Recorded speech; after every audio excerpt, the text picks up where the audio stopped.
Good morning guys. আজি গুৱাহাটীৰ গংগা নদীখন প্ৰথমবাৰৰ কাৰণে সন্মুখৰ পৰা দৰ্শন কৰিলোঁ। ভাবিলোঁ আপোনালোককো অলপমান দৰ্শন কৰাই দিওঁ। এইখিনি সৌভাগ্য মোৰ ইমান বছৰ গুৱাহাটীত আছিলোঁ যদিও হোৱা নাছিলে, কিন্তু আজি মই সন্মুখৰ পৰা একেবাৰে পূৰা গংগাজল পূৰা একদম সম্পূৰ্ণৰূপে পূৰা চবতে লৈ মেলি আহিছোঁ। কিবা কিবি যদি মোৰ পাপো আছিলে সেইখিনি আজি একেবাৰে খণ্ডন হৈ গ'ল।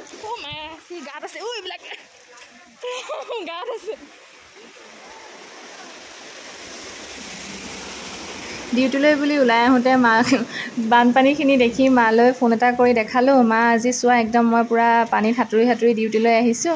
মায়ে কৈছে, বা গুৱাহাটীতো বানপানী হয়, আমাৰ গাঁৱতেইচোন নাই। সঁচাকৈ দেই, আজিহে অনুভৱ হৈছে। নিউজত সদায় দেখি থাকোঁ অনিল নগৰ, নবীন নগৰ বা কিবা কিবি চানমাৰি এনেকৈ ভিডিঅ'বিলাকতহে দেখি থাকোঁ। চবতে পানী হয়, মানুহে একদম এককাল পানীলৈকে একদম নামি নামি ডিউটিলৈ যায়। এতিয়া স্কুল কলেজ যোৱাবিলাকতো যাবই লাগিব, তাহাঁতৰ এইটোতো ক্ষতি কৰিব নোৱাৰে। কিন্তু আজি মই নিজেও অনুভৱ কৰিছোঁ সঁচাকৈ কেনেকুৱা মানুহৰ পৰিস্থিতি কিমান বেয়া হৈ যায়। ইমান ঘিণ লাগিছে মোৰ পানীখিনি দেখি নহয়।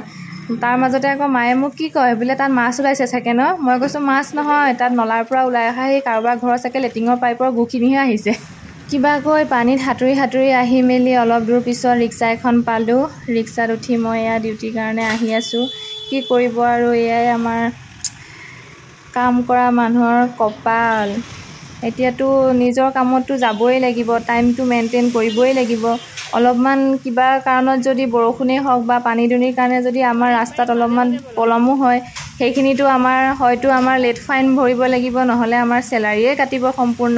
এয়াই আমাৰ কপালৰ, কি কৰিব আমি এতিয়া আৰু এনেকৈ কাম বন কৰি থাকিব লাগিব। আগতে মানুহবিলাকৰ মুখত শুনো লখিমপুৰ, ধেমাজি, মাজুলী এইবিলাকৰ একদম বানপানী হয়। সেয়া চাবলৈ গ'লেতো ইয়াতচোন এখন বানপানী নহয়, এখন নলা নৰ্দমা গেলা পানী হয়চোন।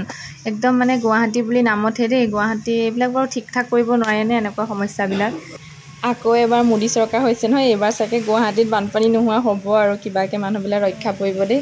ডিউটিৰ জেগা পাবৰে হ'ল। মই মোৰ অনুভৱখিনিহে শ্বেয়াৰ কৰিলোঁ দেই। বাই।